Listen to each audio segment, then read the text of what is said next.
નમસ્તે મિત્રો, તો અત્યારે જઈ રહ્યા છીએ સોનમર્ગ.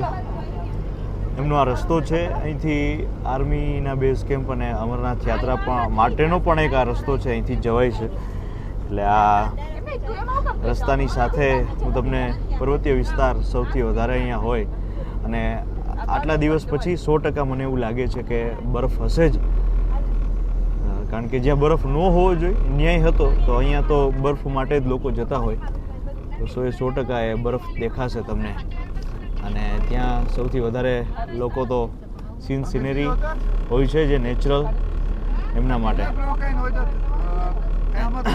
આપણા કરતાં અહીંયા વાતાવરણ અલગ છે, રહેણી કહેણી આખી અલગ પડી જાય. જો આપણે ત્યાં ગાયને એવું આટા મારતું, અહીંયા ઘોડા આટા મારે છે.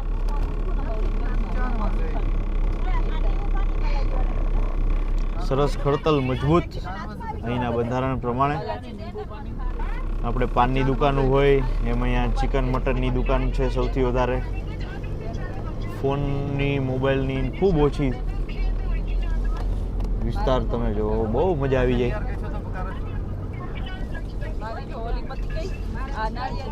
ઉપર સુધી લોકો રહેણાંક આ બધા તમને છાપરા દેખાય છે. આખા પર્વતની આસપાસ આ રીતે રસ્તાની બંને બાજુ લોકો રહેતા હોય છે. અને રાત્રિના નજારામાં આપણને ખબર પડે કે અહીંયા કેટલા લોકો પર્વત ઉપર પણ રહે છે. આ બધા લોકો રહેતા હોય અહીંયા. દ્રશ્ય જો, બારી ખોલતો નથી ભાઈ, ઠંડી બહુ છે આજે, ભયાનક ઠંડી છે. અમારે આ ટેમ્પો ટ્રાવેલરની અંદર પણ એસી ચાલુ કરવું પડ્યું છે, ઓલા સોરી હીટર. આટલા બરફ આજે.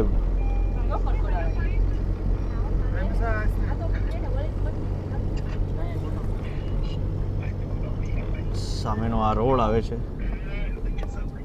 બધું આસામ રાઇફલ્સ એમનો બેઝ કેમ્પ છે, દેખાશે. બધાના કિલોમીટર લખેલા છે.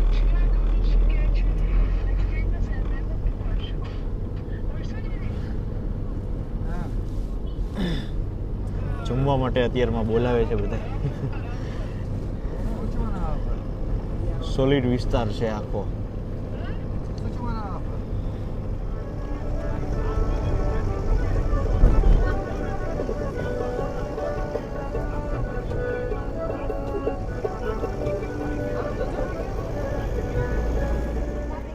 વચ્ચે આવા ગામ આવે ને, એ આપણને જોવાની બહુ મજા આવે, કંઈક નવું લાગે. આપણે એવું કંઈ છે નહીં યાર. અને શ્રીનગરની અંદર ચોખ્ખાઈ ખૂબ મહત્વની છે એટલી સારી, ખોટા વખાણે કરવા આપણને પહોંચાય એવું નહીં. એટલે દિવાલ સુધી લોકોએ અહીંયા જે કોઈ પણ નગરપાલિકા હોય એને વ્યવસ્થિત બધું કરેલું છે. અને અમારે ઠેક ઓલું આપણે પાછળ જે પર્વત દેખાય છે એની પાછળ આપણે જવાનું છે. આપણું ડેસ્ટિનેશન આજનું એ છે.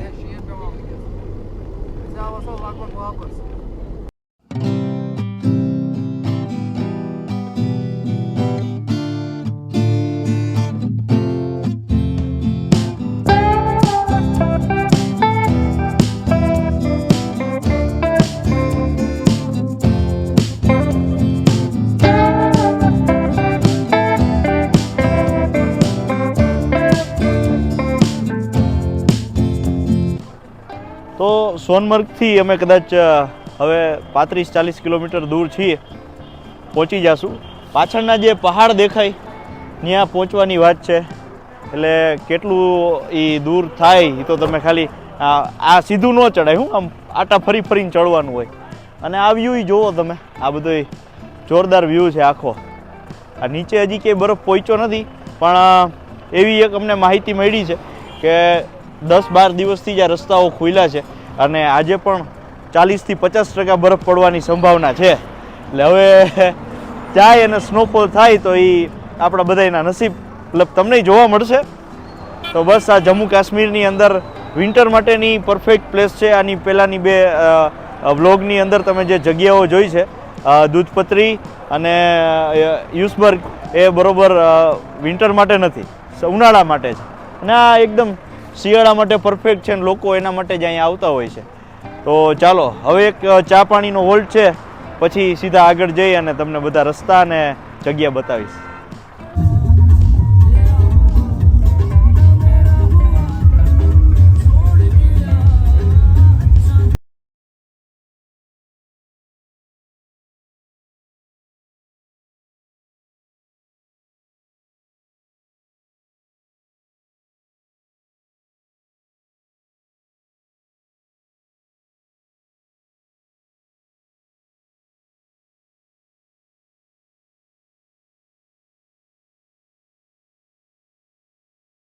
થી 9 કિલોમીટર છે સોનામર્ગ હકીકતે બોલાય છે અહીંયા. રસ્તાને તમે ભરપૂર બરફ આવી ગયો છે બધી જગ્યાએ. નીચે નદીમાં પાણી જાય.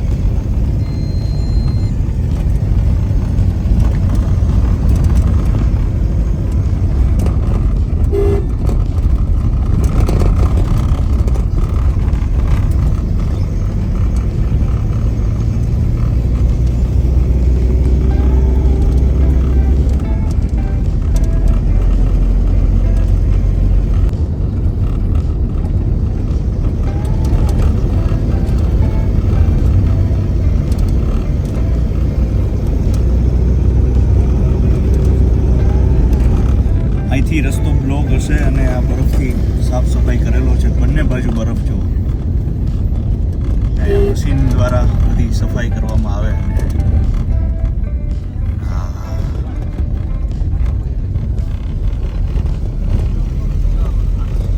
થર લાગેલા છે.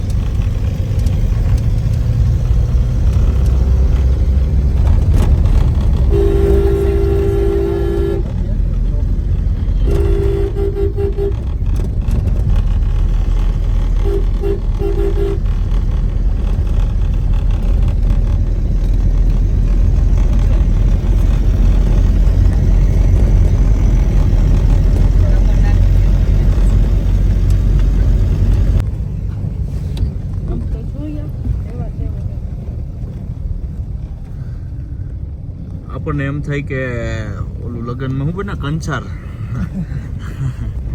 એના જેવું જ છે. હલબલાવી નાખ્યા ભાઈ કંસારે.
જેસીબીથી રસ્તો સાફ કરવાનું કામ થાય છે બરફનું.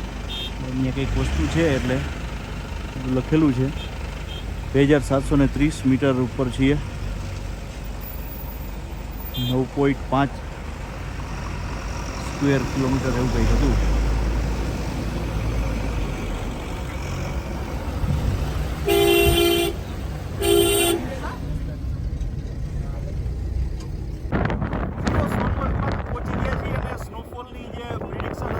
સાચી પડી છે પરફેક્ટ રીતે.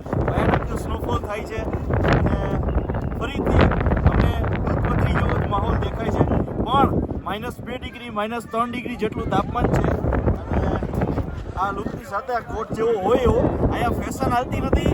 અહીંયા મોજ કરવાની હોય છે, વાતાવરણનો લુક ઉઠાવવાનો હોય છે અને એ આ જમ્મુ કાશ્મીરની ખાસિયત છે. સોનમર્ગની અંદર ખાસ આ વાત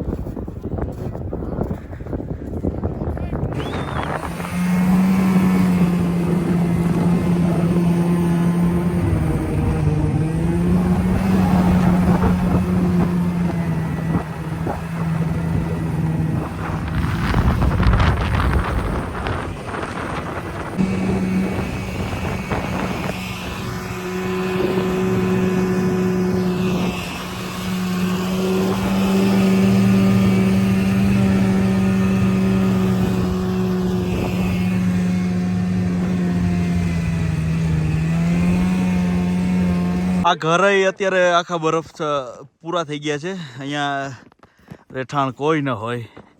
આમ જો જનરેટર ઉપર ને બધાય બરફ જામી ગયું છે. એટલે હરેક જગ્યાએ પાછળ જે ઘર દેખાય ગેસ્ટ હાઉસ છે, પણ અત્યારે આ એટલા ઉપર પાણી ટૂંકમાં બરફ આવી ગયું છે. જો આ રેલિંગ આખી ડૂબી ગઈ છે. જબરજસ્ત માહોલ છે. લસરપટ્ટીના તે પેક થઈ ગયું ભાઈ બધું બરફથી. માણસોય ખૂબ ઓછા થઈ ગયા છે ને કે ટુરિસ્ટ અહીંયા વધારે હતા. આજનો સ્ટે અહીંયા છે ઇમ્પિરિયલ રિસોર્ટ્સ. જો કેટલા થર લાગેલા છે ગેટની આગળ. સામેનું આખો આ વાતાવરણ અને જોઈએ હવે અહીંયા બરફમાં તો ફૂલ પેક થઈ જવાશે. ઠંડી લાગશે, હીટર જોશે. તો સોનામર્ગનો આ વ્લોગ અહીંયા આપણે પૂરો કરીએ છીએ. ઘણું બધું તમે જોઈ લીધું હશે. ફાઇનલી હોટલની અંદર આવી ગયા છીએ અને હવે બને એટલો સ્ટે કરીશું. કાલે ગુલમર્ગ છે અને ત્યાં શું થાય છે એ જોવાનું છે. ખરેખર આ કાશ્મીરની ટ્રીપ કંઈક અનોખી છે. જે હો જય હિન્દ. બને રહેજો, સબસ્ક્રાઈબ કરજો. જય સાકરિયા ઇન્સ્ટાગ્રામ પર હારજે. જય મજા કરો. ભારત માતા કી જય.